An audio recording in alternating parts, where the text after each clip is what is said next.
वो बोले वो सोना है तो वो सोना है, और हम बोलेंगे नहीं वो सोना नहीं है, नहीं वो सोना ही है। सोसाइटी कर्मचारी है, कोई अपने घर से तो नहीं लगा रहे हैं कोई चीज़, आप ही बना रहे हो, आप ही सब चीज़ बना रहे हो, जितना भी नियम कानून बना रहे हो आप ही बना रहे हो, कोई दूसरा, हम लोग तो अपने से नहीं बना रहे। चाचा भी हैं, आप लोग भी आए हैं इसी में आंदोलन में। आप ये बताइए कि सबसे ज़्यादा दिक्कत क्या है? यही ये सब धान खरीदी में सुखद मेन समस्या है ना, और धान सूखने वाला चीज़ है ना, तो सोसाइटी को हर साल सुखद के नाम से ना इसका ग्राफ गिरते हुए है, जिससे समिति को आर्थिक क्षति है। आज ऐसी स्थिति है, कर्मचारियों के वेतन देने के लिए पैसा नहीं है। देखो ये बात तो क्लियर है कि धान सूखेगा और हर साल सूखेगा, हर दिन सूखेगा, एक दिन बाद भी उसमें कुछ ना कुछ तो कमी आएगी। फिर जो है इतनी धान खरीदी जाती है, बहुत सारी समितियां तो पूरा धान कर देती है, एडजस्ट कैसे करती हैं फिर? अब क्या है, वही लेट लतीफ से उठाव होता है ना। नहीं ये तो हमने मान लिया, बहुत सारी समितियां ऐसी होती हैं जो पूरा 100% दे देती हैं, तो वे कैसे एडजस्ट करती हैं फिर? तो समय में हो जाता है ना सर। ऐसा तो और भी कोई रास्ता है? उसका मतलब उस समय में उठाव होता है। और भी कोई रास्ता है क्या उसका? अब उसमें और क्या रास्ता है सर? वो भाई साहब को मालूम है। समय में हो जाता है ना, तो बता तो रहे हैं, उत्पन्न नहीं होता। नहीं हम तो ये कह रहे हैं कि पिछले कई सालों से बहुत सारी समितियां ऐसी हैं जो 100% चाहे 2 महीने बाद उठे चाहे 4 महीने बाद उठे 100% दे देती हैं। उनका गणित क्या है? अब हम जो अपने वस्तु स्थिति है ना वही अवगत करा रहे हैं। नहीं हम इसलिए भी पूछ रहे हैं क्योंकि जो परेशान है, जिनके खिलाफ केस दर्ज हो जाता है, जानते हैं कि उसका मन समय से पहले उठाव हो जाता है। और भी कोई व्यवस्था है क्या? अब ऐसा कुछ तो नहीं है सर। पत्थर भर कर आगे नहीं। सर तो बता दीजिए किस समिति के हैं साथ में। आप क्यों नहीं बताना चाह रहे? बता तो दिए हैं। ऐसा तो भाई साहब बताना नहीं चाहते। कहाँ से आए वैसे आप लोग? हम लोग कोंडी समिति लाटोर बालोद। आप भी बालोद से? जी। चलिए और लोगों से पूछ लेते हैं। बहुत लेकिन समस्या तो है ना। एक चीज़ तो बिल्कुल क्लियर है कि धान सूखेगा, चाहे वो 1 दिन बाद उठे चाहे 6 महीने बाद उठे, 1 दिन बाद कम सूखेगा। जितने ज़्यादा जितना टाइम होगा उतना ज़्यादा सूखत होगी। लेकिन सबसे बड़ी गजब बात यह है कि सरकार ये मानने को तैयार नहीं है कि सूखता है। ये बड़ी गजब बात है। सरकार जबकि अपने शासन काल के विपरीत था, जो समय भूपेश सरकार का शासन था उस समय वो खुद समर्थन देने के लिए आए थे हम लोग के हड़ताल में। अब अभी पता चलता है उनको इससे पिछली सरकार में कौन आता था? खुद शाह सरकार आए थे और रमन सिंह आए थे समर्थन देने के लिए, हम लोग को नहीं। और अभी जब उनके शासन है तो उन लोग को पता ही नहीं है कि धान सूखता नहीं। तो मतलब पहले कौन सा खनिज संसाधन में जो बीज नहीं है या फिर कोई भी प्रकार का चीज़ है जो नहीं सूखता है, बता सकते हैं?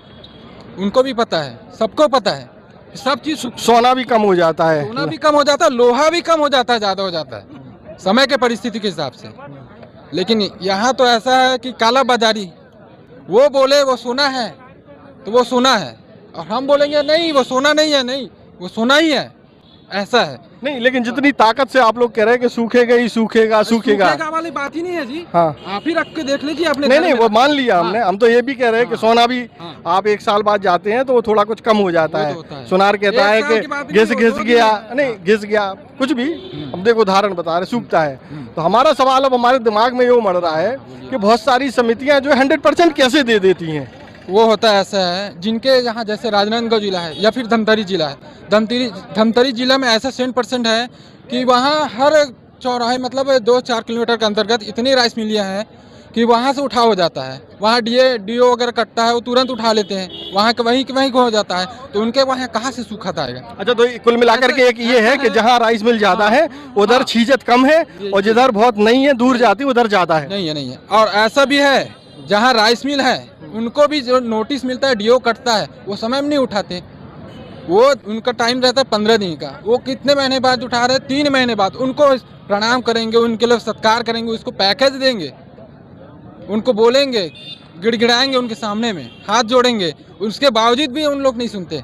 उनके ऊपर कोई कार्रवाई नहीं है। और हमारे पास जो रखा है बफर लिमिट एक्स्ट्रा रखा है, उनके ऊपर कार्रवाई हो रहा है। मतलब एक साइड से मत करो ना भाई, तौर रखे हो तो दोनों तरफ पर्दा रखो ना जी। आप बोल रहे हो नहीं एक ही तरफ पलड़ा भारी रहेगा, ऐसा तो नहीं हो सकता। पलड़ा झुकेगा लेकिन मीडियम करके झुकाओ ना। आप पहले से डाल दिए हो, जिधर झुक रहा है उधर झुक ही रहा है। एक ही साइड फैसला मत दो ना। राइस मिलर को भी समझाइश दीजिए, आपको समय में सीमा दी गई है उसके हिसाब से उठाव कीजिए ना।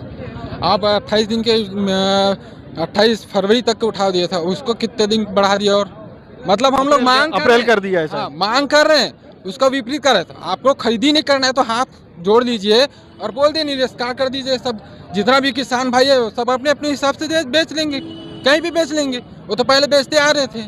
और रहा सवाल 15 कुंटल धान खरीदे हो रहा था, कोई किसान बोला था क्या 21 कुंटल लो मेरा, 21 कुंटल लेंगे ऐसे करके हड़ताल को किए थे क्या? साले अपने वाई में सब 21 कुंटल करवा रहे हैं और अभी जब लेने की बारी आ रही है तो हाथ खड़े कर रहे हैं, सोसाइटी के ऊपर लाद रहे हैं, मतलब इसके ऊपर बोझा कर रहे हैं। भाई सोसाइटी कर्मचारी है, कोई अपने घर से तो नहीं लगा रहे हैं कोई चीज़। आप ही बना रहे हो, आप ही सब चीज़ बना रहे हो, जितना भी नियम कानून बना रहे हो आप ही बना रहे हो, कोई दूसरा हम लोग तो अपने से नहीं बना रहे हैं। जितना भी हित के जो सेवा नियम में था वो सब विपरीत कर दिए। 72 घंटा का उठाव था वो भी सब विपरीत बंद कर दिए। लिखित में आश्वासन देने के बाद भी साला अपने बात में मुँह कर रहे हैं, ये क्या बात हुई? आप सीधा साफ तौर पे बोल दीजिए नहीं ले सकते, हम लोग भी यहाँ से चले जाएंगे। जैसे भी हैं जी लेंगे, गुजारा कर लेंगे, कहीं भीख मांग लेंगे या फिर जितने भी 1 एकड़ आधा एकड़ ज़मीन है उससे खेती कर लेंगे। जीवन यापन तो करना ही है, कैसे करेंगे? ऐसे ही करेंगे। आप कहाँ से आए? मैं राजनांदगांव जिले से भानपुरी सोसाइटी से। क्या नाम है आपका? हनेंद्र कुमार साहू। तो साहू जी ने बहुत ही आक्रामक बातें कही, दम है साहू जी की बात में। खैर दम वाली बात नहीं है सर, मैं क्या एक्चुअल बोल रहा हूँ। मेरे सरकार से एक ही गुजारिश है, आपको धान लेना है तो सीधी तौर पे लीजिए, किसी के हाथ पे कंधे रख के, किसी को बोल के, किसी के माध्यम से बोल के वैसे नहीं बनेगा। आप बोल रहे वहाँ से लिखित दे दिए, पिछले साल से लिखित में दे दिए हम लोग को, तो क्या चीज़ की देरी है भाई? उसको फॉलो कीजिए ना। बाकी चीज़ को कैसे फॉलो कर रहे हैं? मतलब कोई आश्वासन देगा साहब अधिकारी आ गए तो हमारे पर इसके ऊपर कार्रवाई करना है, इसके सोसाइटी पर कार्रवाई करना है, तो उसके लिए तुरंत आग्रह हो जाएगा। और जब वो 1 साल हो गया बीत चुका है, उसके लिखित आश्वासन दे चुके हैं, तो वो क्या चीज़ के लिए दिए? पूरी करने का है, वो पिछले साल दे दिए, कैबिनेट में बैठ के बोल रहे थे, तो वो अभी तक वो मान के चलो अलाउ नहीं हुआ है सोसाइटियों में या फिर कोई कहीं भी अलाउ नहीं हुआ है, तो वो कैसा टाइप से मतलब आश्वासन दिए हम लोग को? तो ठीक है, नाराजगी है लोगों में बहुत जी। ज़्यादा नहीं।